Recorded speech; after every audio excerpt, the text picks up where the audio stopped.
जिल्हाधिकारी असंवेदनशील कारवाई झाली पाहिजे। खासदार ओमराजे निंबाळकर यांनी ही मागणी केली आहे। अतिवृष्टीने जिल्ह्यात शेतकऱ्यांचं मोठं नुकसान झालंय। जिल्हाधिकारी यांच्या कृत्याचा निषेध त्यांच्याकडून वर्तवण्यात आलाय। धाराशिव जिल्ह्यात एकीकडे शेतकरी आत्महत्या करतात आणि असे कार्यक्रम घेणं चुकीचं आहे।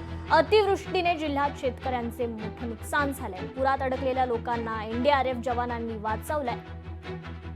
मात्र आता हा सर्व जिल्हाधिकाऱ्यांचा प्रकार समोर आल्यानंतर ओमराजे निंबाळकर यांनी देखील कारवाईची मागणी केली।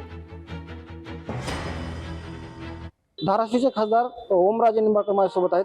दादा, आता जिल्ह्यात पूरग्रस्त परिस्थिती आहे आणि जिल्हाधिकाऱ्याचा व्हिडिओ व्हायरल होतोय डान्स करताना, नेमकं काय वाटतं? निश्चितपणे झालेला प्रकार हा निंदनीय आहे, निषेधार्ह आहे आणि असंवेदनशीलपणाचं ते लक्षण आहे। मला वाटतंय धाराशिव जिल्ह्यामध्ये न भूतो न भविष्यती इतका महाप्रलय आणि महापूर आपल्या भागातल्या लोकांनी अनुभवलाय। शेतकरी अतिशय आर्थिक म्हणजे प्रचंड अशा आर्थिक ताणाखाली आहे।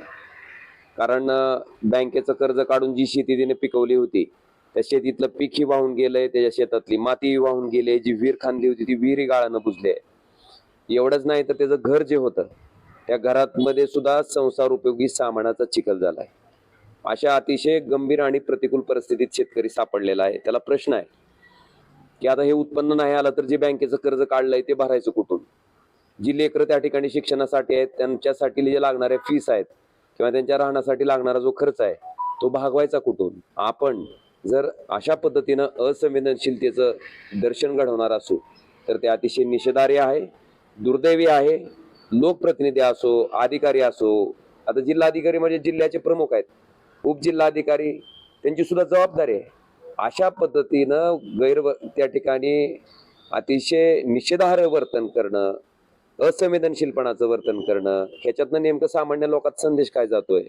म्हणजे एखाद्या घरात त्या ठिकाणी त्याच्या कुटुंबातला कर्ता माणूस गेलाय, दुःख आहे, शेतकऱ्याचं नुकसान झालंय, त्याच्या कुटुंबात दुःख आहे, प्यायला पाणी नाही, खायला अन्न नाही, लोक उपाशी आहेत, पडत्या पावसात छतावर 2-2, 3-3 दिवस त्या ठिकाणी भिजत आहेत। आणि अशा गंभीर परिस्थितीमध्ये आपण जिल्ह्याचे प्रमुख म्हणून आपण प्रत्येक कृतीकडे लक्ष ठेवणं गरजेचं आहे।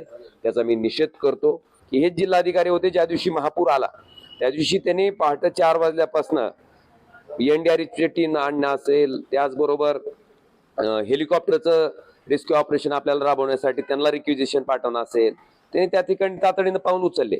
पण हे केलेलं काम अशा असंवेदनशील वागण्यामुळे त्या ठिकाणी धुळीस मिळतंय।